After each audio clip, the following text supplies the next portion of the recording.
जय माता दी। धर्म कर्म जीवन में आप सभी का स्वागत है।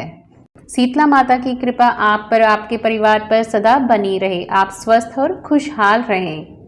आज हम सुनेंगे शीतला सप्तमी और अष्टमी को रखे जाने वाले व्रत की कथा। तो चलिए शीतला सप्तमी और अष्टमी के व्रत के बारे में जानें और उसकी कथा सुने। उससे पहले अगर अभी तक आपने चैनल को सब्सक्राइब नहीं किया है तो चैनल को सब्सक्राइब कीजिए और नोटिफिकेशन बेल को दबाना बिल्कुल मत भूलिएगा। तो चलिए जानते हैं शीतला सप्तमी और अष्टमी के व्रत के बारे में। शास्त्रीय मान्यता के अनुसार चैत्र माह की कृष्ण पक्ष की सप्तमी अष्टमी को शीतला अष्टमी पूजन करने का विधान है। व्रत करने से शीतला जनित बीमारियों से छुटकारा मिलता है। इस पूजन में शीतल जल और बासी भोजन का भोग लगाने का विधान है। श्रद्धालु शीतला अष्टमी का व्रत रखकर माता की भक्ति करके अपने परिवार की रक्षा करने के लिए माता से प्रार्थना करते हैं। ऐसा माना जाता है कि शीतला माता भगवती दुर्गा का ही रूप है। भारतीय उपासना पद्धति जहां मनुष्य को आध्यात्मिक रूप से मजबूत करती है, वहीं शारीरिक और मानसिक रोगों को भी दूर करने का इसका उद्देश्य होता है।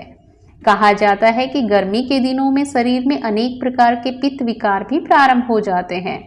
ऐसी मान्यता है कि शीतला अष्टमी का व्रत रखने से छोटी माता यानी चेचक का प्रकोप नहीं होता है। शीतला सप्तमी और शीतला अष्टमी का व्रत मनुष्य को चेचक के रोगों से बचाने का प्राचीन काल से चला आ रहा व्रत है। आयुर्वेद की भाषा में चेचक का ही नाम शीतला कहा गया है। अतः शीतला माता की उपासना से शारीरिक शुद्धता, मानसिक पवित्रता और खानपान की सावधानियों का संदेश मिलता है हमें।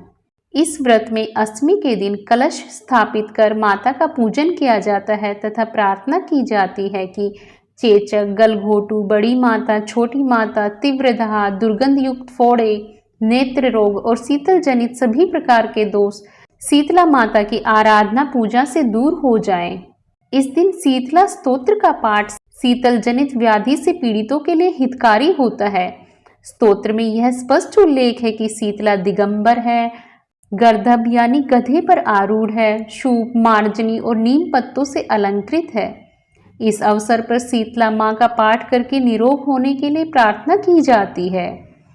उनकी प्रार्थना करते हुए कहा जाता है कि वंदे अहम शीतलाम देवीम रासभस्ताम दिगंबराम मार्जनी कलश उपेताम शूरपालंकृत मस्तकाम। तो यह थी शीतला माता की पूजन करने की विधि। तो अभी हमने बात की शीतला माता के बारे में, कैसे उनकी पूजा की जाती है और उनकी क्या महिमा है। अब हम सुन लेते हैं शीतला अष्टमी की कथा। एक बार एक राजा के इकलौते पुत्र को शीतला यानी चेचक निकल गई थी। उसी के राज्य में एक काछी पुत्र को भी शीतला निकली हुई थी। काछी परिवार बहुत गरीब था पर भगवती का उपासक था। वह धार्मिक दृष्टि से जरूरी समझे जाने वाले सभी नियमों को बीमारी के दौरान भी भली भांति निभाता रहा। घर में साफ सफाई का विशेष ख्याल रखा जाता था। उस घर में प्रतिदिन नियम से भगवती की पूजा होती थी। नमक खाने पर पाबंदी थी। सब्जी में न तो छोंक लगता था और न ही कोई वस्तु भुनी तली जाती थी। वह परिवार न गर्म वस्तु स्वयं खाते और न ही शीतला वाले लड़के को देते थे। ऐसा करने से उसका पुत्र शीघ्र ही ठीक हो गया। उधर जब से राजा के लड़के को शीतला का प्रकोप हुआ था, तब से उसने भगवती के मंडप में शत चंडी का पाठ शुरू करवा रखा था। रोज हवन व बलिदान होते थे। राजपुरोहित भी सदा भगवती के पूजन में निमग्न रहते थे। राजमहल में रोज कढ़ाई चढ़ती, विविध प्रकार के गर्म स्वादिष्ट भोजन बनते, सब्जी के साथ कई प्रकार के मांस भी पकते थे। इसका परिणाम यह होता कि उन लजीज भोजनों की गंध से राजकुमार का मन मचल उठता। वह इन विभिन्न प्रकार के व्यंजनों के लिए जिद करता। एक तो राजपुत्र और दूसरे इकलौता होने के कारण उसकी अनुचित जिद भी पूरी कर दी जाती। इस कारण राजा के पुत्र पर शीतला का कोप घटने के बजाय बढ़ने लगा। शीतला के साथ साथ उसे बड़े बड़े फोड़े भी निकलने लगे, जिनमें खुजली व जलन अधिक होती थी।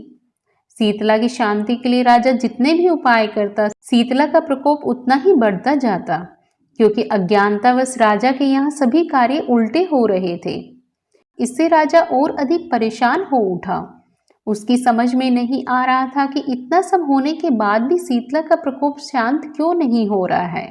एक दिन राजा के गुप्तचरों ने उन्हें बताया कि काछी पुत्र को भी शीतला निकली थी। पर वह बिल्कुल ठीक हो गया है। यह जानकर राजा सोच में पड़ गया कि मैं शीतला की इतनी सेवा कर रहा हूँ, पूजा व अनुष्ठान में कोई कमी नहीं, पर मेरा पुत्र अधिक रोगी होता जा रहा है, जबकि काछी पुत्र बिना सेवा पूजा के ठीक हो गया। इसी सोच में उसे नींद आ गई। श्वेत वस्त्र धारिणी भगवती ने उसे स्वप्न में दर्शन देकर कहा, हे राजन, मैं तुम्हारी सेवा अर्चना से प्रसन्न हूँ, इसलिए आज भी तुम्हारा पुत्र जीवित है। इसके ठीक न होने का कारण यह है कि तुमने शीतला के समय पालन करने योग्य नियमों का उल्लंघन किया है। तुम्हें ऐसी हालत में नमक का प्रयोग बंद करना चाहिए। नमक से रोगी के फोड़ों में खुजली होती है। घर की सब्जियों में छोंक नहीं लगाना चाहिए, क्योंकि इसकी गंध से रोगी का मन उन वस्तुओं को खाने के लिए ललचाता है। रोगी का किसी के पास आना जाना मना है, क्योंकि यह रोग औरों को भी होने का भय रहता है। अतः इन नियमों का पालन कर तेरा पुत्र अवश्य ही ठीक हो जाएगा। विधि समझाकर देवी अंतर ध्यान हो गई। प्रातः से ही राजा ने देवी की आज्ञा अनुसार सभी कार्यों की व्यवस्था कर दी। इससे राजकुमार की सेहत पर अनुकूल प्रभाव पड़ा और वह शीघ्र ही ठीक हो गया। जैसे राजा का पुत्र ठीक हुआ, वैसे ही शीतला माता की कृपा सभी पर बनी रही और सभी स्वस्थ व खुशहाल रहे। तो यह थी शीतला माता की कथा। आपको यह कथा कैसी लगी? अगर कथा अच्छी लगी है तो कमेंट बॉक्स में कमेंट करके जरूर बताइएगा, और अगर वीडियो अच्छी लगी है तो वीडियो को लाइक कीजिए, शेयर कीजिए और चैनल को सब्सक्राइब करना बिल्कुल मत भूलिएगा। धन्यवाद।